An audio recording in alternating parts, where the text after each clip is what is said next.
ఈరోజు నేను ఇంట్లో కొంచెం చికెన్ ఉంది. చికెన్ బంగాళదుంప ఫ్రై చేస్తున్నాను. ఉల్లిపాయ ముక్కలు, కరివేపాకు వేసేసుకోవాలి.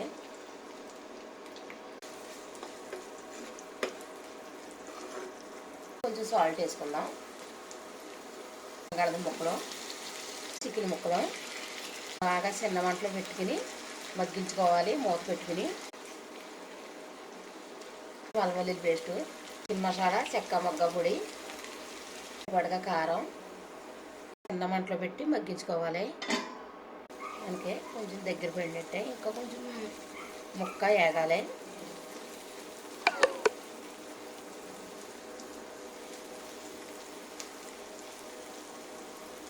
చికెన్ బంగాళదుంప ఫ్రై అయిపోయింది. ఇలా మీరు కూడా ట్రై చేయండి. ఈ వీడియో కనుక మీకు నచ్చినట్లయితే లైక్ చేయండి, షేర్ చేయండి, కామెంట్ చేయండి, సబ్స్క్రైబ్ చేయండి.